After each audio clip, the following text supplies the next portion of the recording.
Great. Well, Dirk, you have a tech corner now. We're going to let Yes, you scurry thousands of microns away and go check that one out. This is from our good friends at Creaform. We've done a few different tech corners with Creaform over the course of time.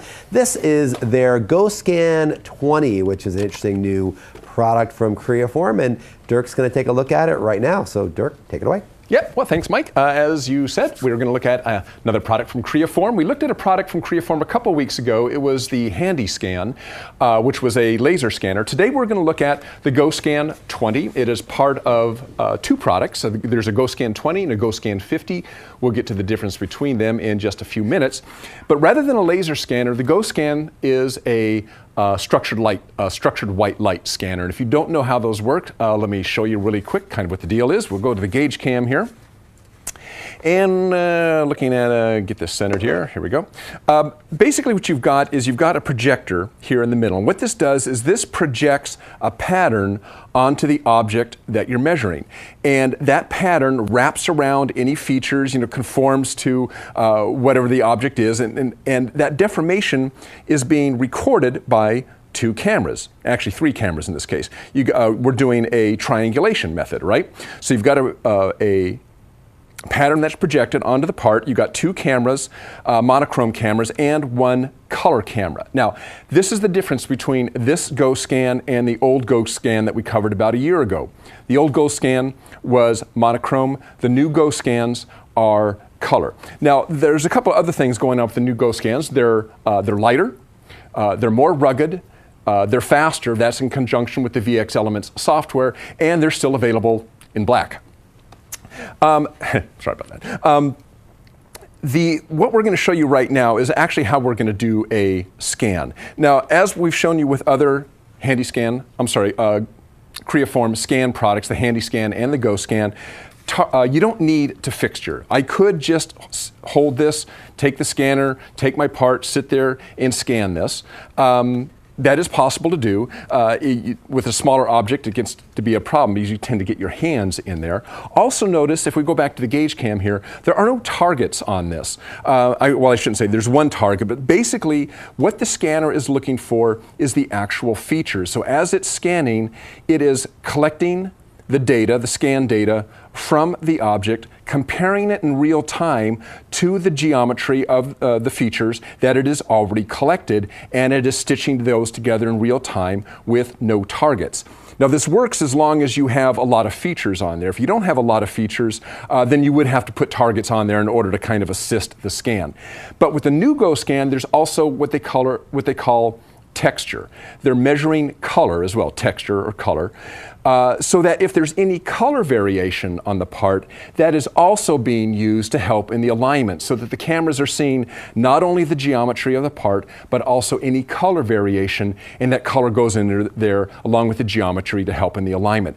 The side effect of that, of course, is your finished scan also happens to be in color instead of monochrome, and we'll see that in just 1 second. So let's go ahead and do a scan. I'll show you what this looks like. I'm just going to go ahead and start my scan. And I've set this down on a table just to make life easier on me. And I'm going to go ahead and start collecting some scan data here. Now, if we go to the software screen, we can see that it is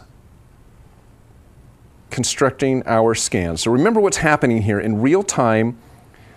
As I'm taking scan data, the scan data is coming into VX Elements, and it's being aligned in real time with the previous scan data.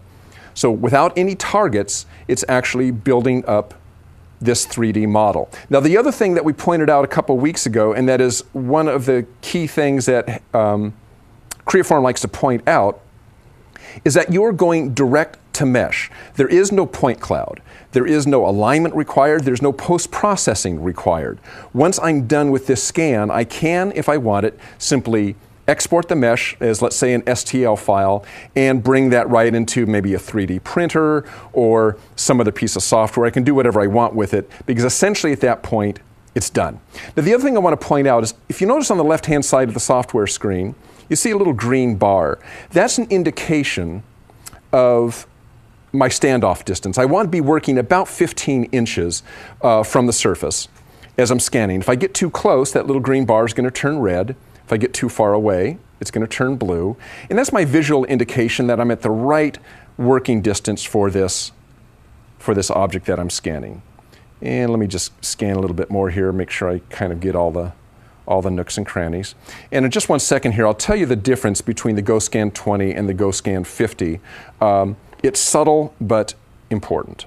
Okay, we'll say that that scan is probably good enough. I'm going to go ahead and stop the scan. Now, while that's rendering, the difference between the GoScan 20 and the GoScan 50 really is the field of view and the resolution. So the GoScan 50 has a resolution of up to 500 microns, but it has a field of view of about 15 by 15 inches. So it's scanning a fairly large area at a time.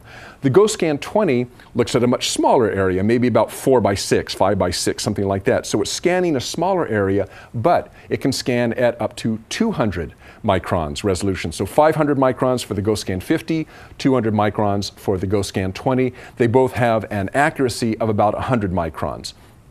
Our scan is done here, so if we go back and we take a look, I'm going to filter out some of the extraneous stuff here. There we go. And you see we've got our completed 3D scan, and it's in color. And I just want to show you something here. If we kind of compare this to our, let me see if I can kind of arrange them in the same way. If we go back to our, let me see if I can orient that.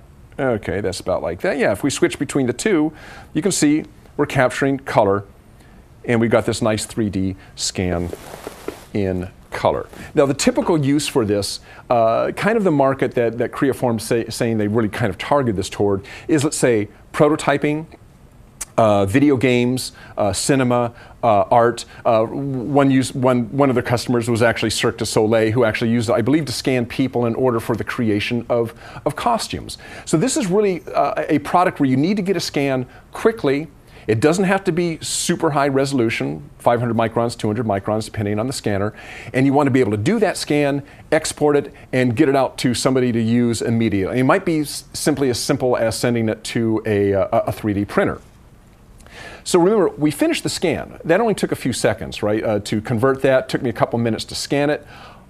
Remember, it's already a mesh. So all I have to do is say save mesh. It's going to do a couple of last minute little calculations here. It's going to give me the option of what kind of file I want to save it as, STL or something else. And that's the end of it. I'm done. I send it out and I am good to go. So again, what we've been looking at is the GoScan 20. The other product is the GoScan 50. These are structured white light scanners. If you want more information on these, all you have to do is go to the link below the player page, click it, and that will take you right out there to the GoScan page where you can look up either one of those. So once again, thanks to the folks at Creaform for sending this on to us. And that's it. Mike, back to you. Thank you, Dirk. Well, there it is, the GoScan 20, as you say, from Creaform, our good friends at Creaform. It's always good to have that done by you, Dirk, as you walk back over. Hey, Mike. Yeah, that's right. Hey, hello. Yeah, no, that's great. Thank you, Dirk, for doing that. Thank you for Creaform for actually giving us that. We've done a few of those for Creaform products, and really neat stuff from them always. Well, scanners are fun, and this one, like I said, is interesting in particular just because it is kind of this scan and go. Kind of their main thing that they're pushing on this is that there's no necessity for doing any kind of post-processing. You can just use that scan right out of there once you're done. So it's pretty cool. Cool stuff. Great. All right. Thank you.